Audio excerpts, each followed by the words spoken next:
L'anime commence en nous montrant un jeune homme qui fait une promotion dans son travail. Pendant qu'il célèbre, il réfléchit à comment il a bâti son empire pour gagner de l'argent sans travailler, de façon à finir ses jours en étant paresseux. Mais soudain, une énergie étrange ouvre un portail sous ses pieds, téléportant le jeune homme dans un autre monde. À son arrivée, il se retrouve sur une petite place où il peut observer des animaux vivants comme des humains. Quelques jours plus tard, Kenji Ninomiya, le jeune homme qui a été transporté, se trouve en train de travailler dans une mine de démonite, un minerai utilisé comme source d'énergie. Mais soudain, l'un de ses supérieurs lui demande s'il veut connaître les résultats du mois précédent.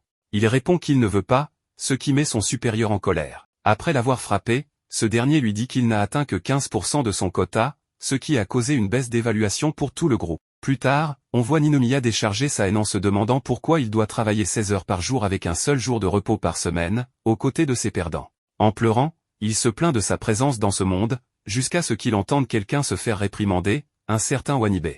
Après avoir observé la scène, le protagoniste vérifie combien d'argent il lui reste, mais sa seule pièce lui échappe et roule jusqu'à un mur fissuré. Ninomiya s'approche rapidement de ce mur et, à travers un trou, aperçoit quelque chose qui le surprend. Le soir, Ninomiya approche Wanibe pour lui demander un moment et l'inviter à dîner au restaurant. Wanibe lui explique qu'il s'est fait réprimander à cause de lui, car il s'est échappé dans l'après-midi, et lui demande comment il peut se permettre un endroit aussi cher. Le protagoniste lui répond qu'il ne peut pas, et qu'il contracte donc des prêts.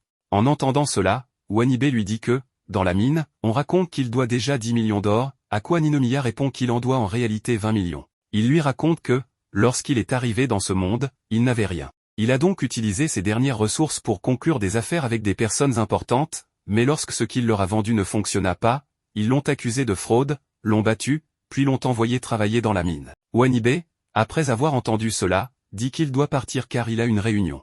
Le protagoniste lui dit qu'il a l'air d'un pauvre type sans argent, et qu'il pense donc que c'est peut-être sa chance de changer. Le lendemain matin, il demande à l'un de leurs chefs s'ils peuvent faire un voyage de prospection. Le chef est ravi et accepte, car ce voyage consiste à aller dans les profondeurs de la mine pour trouver de la démonite. Quelques minutes plus tard, alors qu'il se prépare, Wanibe lui dit que ce qu'il s'apprête à faire est très dangereux. Le protagoniste lance la pièce là où elle était tombée la veille et montre à Wanibe qu'il y a un portail caché menant au 3e niveau de la mine. Dans la mine, ils extraient tous les deux de la démonite jusqu'à ce que Wanibe remercie le protagoniste de lui avoir demandé son aide, car les autres ne font que l'insulter pour sa maladresse. Ninomiya lui répond de ne pas se méprendre, expliquant qu'il ne l'a sollicité que par intérêt. Plus tard, les deux ont leur sac à dos rempli de démonite. Sur le chemin du retour, ils pensent qu'ils vont pouvoir couvrir leurs investissements et que leurs supérieurs seront contents, mais soudain une énorme bête apparaît, les forçant à courir pour se cacher. À ce moment-là, le protagoniste vérifie son eau bénite et se rend compte qu'elle a expiré depuis 3 ans. Très effrayé, il dit alors à son compagnon qu'il a un plan et lui demande de servir d'appât. Wanibe refuse, et c'est pourquoi Ninomiya le pousse, provoquant que la bête l'attrape. Alors qu'il est sur le point d'être mangé, Wanibe s'excuse auprès de ses parents, mais Ninomiya apparaît soudainement depuis une hauteur et interpelle la bête en l'appelant Grand Ga avant de lui dire qu'il déteste qu'on le regarde de haut. La bête lui répond qu'elle ne s'appelle pas Grand Ga mais Rime.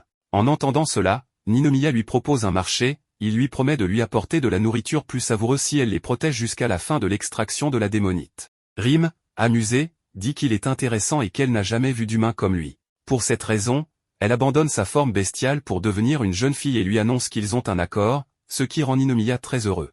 Quelques jours plus tard, le chef de Ninomiya est ravi car leurs chiffres ont augmenté, et il dit à Ninomiya de continuer ainsi. Cependant, Ninomiya l'ignore, car il regarde Wanibe manger et se dit qu'il dépense beaucoup d'argent pour la nourrir. Par la suite, dans la mine, Ninomiya travaille désespérément pour gagner plus d'argent jusqu'à ce que Wanibe l'arrête pour lui montrer les nombreux objets magiques au sol. Ninomiya ramasse un bâton et se demande s'il a de la valeur. Rime, en les voyant, leur explique que cette zone est les toilettes de toutes les bêtes, ce qui pousse le protagoniste à lancer le bâton, assommant Wanibe, qui s'effondre au sol. Rime explique que tout ce que les bêtes ne peuvent pas digérer se transforme en objet magique et commence à lui demander de la nourriture. Wanibe se relève et lui donne un morceau de sa queue, qui repoussera puisqu'il est un lézard. Soudain, Ninomiya remarque que son ami agit bizarrement. Rime lui dit qu'elle détecte une odeur magique et qu'il pourrait être hypnotisé. Le protagoniste se rend compte que le bâton permet de contrôler les gens, alors il décide de mettre tous ses camarades, y compris son chef, au travail. Plusieurs nuits plus tard, Ninomiya prend un bain en pensant à son devoir dans la mine. Il organise son groupe lorsque Wanibe lui dit que les travailleurs sont à bout et qu'ils sont proches d'un effondrement général. Il lui demande alors pourquoi il ne met pas fin à tout ça et s'excuse ensuite. En l'entendant, le protagoniste lui rappelle que s'ils se font découvrir, ils ne pourront plus gagner d'argent. Il ordonne alors à Rime de continuer à utiliser le bâton, mais celui-ci se brise, ce qui provoque le réveil de tout le monde qui reprend conscience et frappe le protagoniste pour les avoir fait travailler de cette manière. Ninomiya arrive au travail et se rend compte que tout le monde le déteste. En arrivant à son vestiaire, il découvre une lettre lui annonçant que lui et Wanibe seront transférés au 8e groupe de la division d'exploration. Plus tard, il se retrouve dans les donjons, affrontant des monstres et accomplissant diverses tâches pour rendre la zone de travail en ordre. En colère face à cette situation, Ninomiya se promet de s'améliorer. Soudain, Wanibe lui demande si c'est ainsi que tout va se terminer, mais Ninomiya lui répond qu'il vaut mieux quitter cet endroit et aller boire quelque chose, peu importe l'avis des autres. Surpris par ces paroles, Wanibe ouvre un coffre d'où surgissent des tentacules de monstres qui tentent de l'étrangler. Face à cette attaque, Ninomiya frappe le monstre de toutes ses forces. Ensuite, il se fait réprimander par un supérieur, qui lui annonce que Wanibe ne pourra pas travailler pendant un moment et qu'il devra couvrir ses heures. Le coût de tous les articles qu'il a lancés sur le monstre sera aussi déduit de son salaire. En sortant des bureaux, Ninomiya remarque un sac poubelle d'un restaurant dans la rue. Une fois chez lui, il donne le sac à Rim pour qu'il mange, en disant que ce sont des délices étranges. Rim commence à manger et découvre un morceau de viande que cache Ninomiya et elle la mange. Dans la scène suivante, le vieil homme responsable des stocks lui remet des articles pour remplir les coffres au trésor et lui indique une boîte spéciale dont il doit prendre grand soin, car elle contient des objets coûteux. Plus tard, dans le donjon, Ninomiya se demande pourquoi il obéit aux ordres sans les questionner, quand il entend un cri. Il rencontre un garçon poursuivi par des monstres, qui lui demande de faire diversion, car il est une élite du groupe 3. Ninomiya le questionne, lui demandant si c'est vraiment ainsi qu'on demande de l'aide, lorsque les monstres surgissent, les forçant à fuir. En courant, Ninomiya lui fait remarquer qu'en tant qu'élite, il devrait être capable de vaincre les fourmis géantes. Le garçon rétorque qu'il est impossible de vaincre autant de fourmis, surtout qu'il a perdu ses compagnons. Voyant qu'ils ne pourront pas s'enfuir, Ninomiya attrape le garçon et plonge dans l'eau. Ils arrivent finalement près du vieil homme, qui les informe que les fourmis géantes approchent. Ninomiya rapporte la situation à son supérieur, mais celui-ci refuse d'envoyer de l'aide tant que rien n'est prouvé. Les fourmis atteignent alors la surface et commencent leur attaque. Face à la menace, Ninomiya fouille dans ses affaires pour trouver un moyen de défense. Il découvre une potion de transformation, qu'il utilise pour se transformer, lui et les autres, en fourmis, leur permettant ainsi d'échapper aux monstres et d'utiliser ceux-ci comme esclaves. Et de retour dans la grotte, le garçon de l'élite dit aux protagonistes qu'ils peuvent maintenant sortir tranquillement. Le protagoniste lui répond que c'est impossible, car le chef bloque toujours la porte. À ce moment-là, Ninomiya remarque qu'une des fourmis est abandonnée parce qu'elle est trop faible. Il s'approche d'elle et lui demande comment elle va, tout en lui parlant de tout le travail qu'elle accomplit pour une faible récompense. Il parvient ainsi à la convaincre de le suivre. Peu à peu, le protagoniste réussit à persuader toutes les fourmis de le suivre pour se révolter contre leur reine. Pendant ce temps, dans la grotte, la reine des fourmis reçoit un rapport indiquant que sa production a chuté de 30%. Elle ordonne donc aux fourmis ouvrières de redoubler d'efforts, mais elle s'aperçoit qu'il y a une manifestation de fourmis devant ses appartements. Soudain, Ninomiya apparaît sous sa forme humaine et reproche à la reine de faire travailler ses subordonnés jusqu'à l'épuisement pendant qu'elle se repose. La reine, confuse, lui demande comment un humain a pu se retrouver là, parmi les fourmis. Le protagoniste lui répond que c'est parce qu'ils sont des camarades luttant pour une cause commune et lui dit qu'elle n'a ni le talent ni le droit d'être reine. Furieuse, la reine déploie toute sa force pour grandir et rétorque que tout ce qui compte, c'est le pouvoir. Elle tente de l'attaquer, mais Rim intervient soudainement pour arrêter le coup et dit qu'elle a faim. En voyant les fourmis, Rim commence à les poursuivre pour les manger. Le protagoniste, tentant de la calmer, lui donne un autre morceau de viande qu'il avait volé dans l'inventaire en cherchant des médicaments. Cela apaise Rim, ce qui fait que la reine et toutes les fourmis voient le protagoniste comme un héros. Quelques jours plus tard, Wanibe revient au travail et s'excuse auprès du protagoniste pour avoir également dû assurer son travail.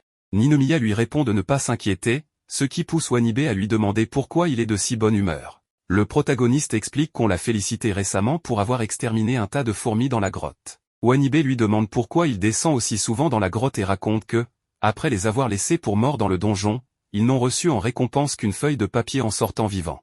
Cela pousse le protagoniste à réfléchir et à se dire que l'entreprise a besoin d'un leader comme lui, et il a donc lancé une organisation appelée Donjon of Black Company pour prendre le contrôle de la compagnie minière, Raizaha. Enfin, il invite Wanibe à se joindre à lui. Le lendemain matin, Shia est félicité par la chef, qui lui demande d'utiliser ses grandes compétences aux côtés d'un groupe de nouveaux talents prometteurs revenant d'un stage d'entraînement en entreprise. D'autre part, le groupe de recrues prometteuses, incluant Ninomiya et Wanibe, est envoyé dans la grotte et forcé de combattre des bêtes. Le protagoniste pense alors que ses plans de devenir un Nid sont ruinés, mais il prend son courage à deux mains et décide que sa vie ne va pas se terminer ainsi, alors il combat la bête. Le superviseur, voyant la situation, utilise un interrupteur pour faire disparaître les monstres et leur dit qu'il semble trop tôt pour qu'ils aillent dans une grotte. Il ajoute qu'au dernier jour, ils doivent prouver que l'utilisation du piège magique en valait la peine, sinon la prochaine fois qu'il se déclenchera, ce sera à leurs dépens. Ensuite, tout le groupe se retrouve dans une forêt où le superviseur, en forme de cochon, leur dit qu'ils manquent de résistance et vont donc passer toute la journée à s'entraîner. Cependant, l'un des apprentis lui dit qu'il n'a pas mangé depuis la veille, et le superviseur répond que l'objectif du voyage est d'apprendre à travailler pour gagner sa vie,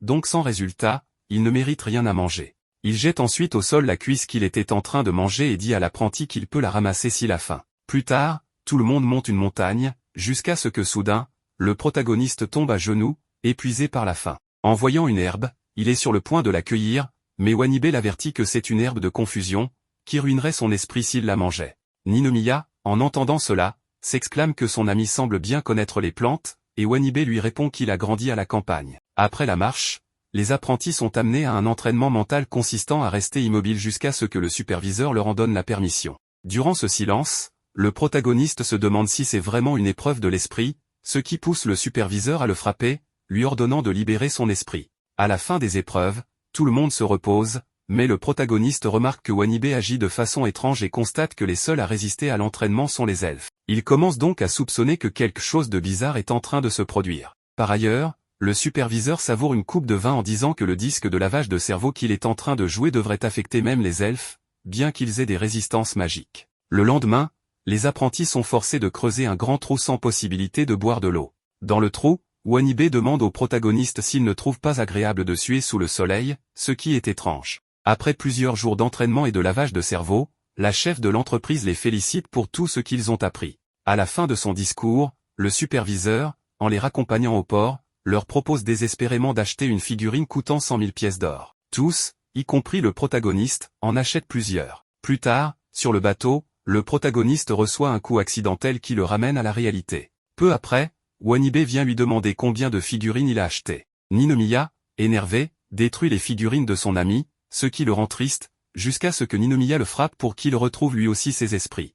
Wanibe demande alors si leur plan a fonctionné, ce à quoi Ninomiya répond par l'affirmative, en prenant de petites doses d'herbe de confusion, ils ont pu éviter le lavage de cerveau permanent. Pendant ce temps, sur l'île d'entraînement, le superviseur découvre que l'herbe de confusion a été mélangée à la nourriture des mages qui lavent les cerveaux, provoquant une grande explosion. Le lendemain, Ninomiya et Wanibe arrivent au bureau de l'équipe 3, où ils vont travailler. Ils sont accueillis par Shia, qui se présente comme leur supérieur. Wanibe la complimente, ce qui la fait rougir, puis elle le frappe et l'envoie à l'hôpital. Après que l'ambulance ait emmené Wanibe, elle propose à Ninomiya de lui montrer les nouvelles installations. Ils se rendent au Compagnie Mart, une boutique exclusive pour la division d'exploration, où les combattants peuvent s'équiper d'armes et d'objets magiques. Shia demande au protagoniste s'il ne trouve pas que Raiza est une grande entreprise. Celui-ci prend une épée et répond qu'il n'est pas d'accord, car tout est fait avec la démonite qu'il récolte. Cela signifie que ceux qui ne remplissent pas le quota établi doivent acheter des objets pour leur propre bénéfice. En entendant cela, Shia lui demande d'arrêter de penser si négativement, car travailler est la meilleure chose au monde. Ninomiya lui répond qu'il n'est pas un surhomme comme elle et ne veut pas être exploité jusqu'à la mort. Shia l'emmène alors au 3e niveau de la grotte, où elle lui explique que la structure change à partir de cet endroit. Elle ajoute qu'elle a entendu dire qu'il y est déjà allé. Soudain, un monstre apparaît, et Shia lui apprend qu'il s'agit d'un Hécatoncheir. Elle explique qu'il est de rang moyen dans ce niveau et demande au protagoniste de combattre le monstre pour tester sa force. Quand la créature attaque, elle utilise son épée pour le vaincre, puis remarque une fourmi de la grotte près de lui. Elle demande au protagoniste pourquoi il ne la tue pas, et il répond que la fourmi a perdu sa volonté de combattre. Shia lui dit que cela simplifie les choses et demande si la fourmi lui est attachée.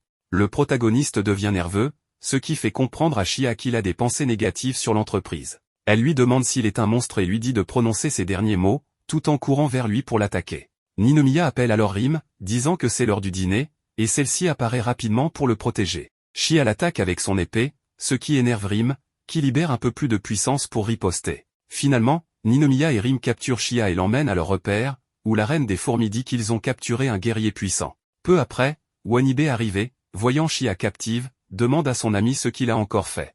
Ninomiya lui répond que c'est Shia qui l'a découvert et qu'il doit rester calme car il a un plan. Il lui demande s'il a apporté ce qu'il lui avait demandé, puis prend une photo avec Shia pour donner l'impression qu'elle est de leur côté.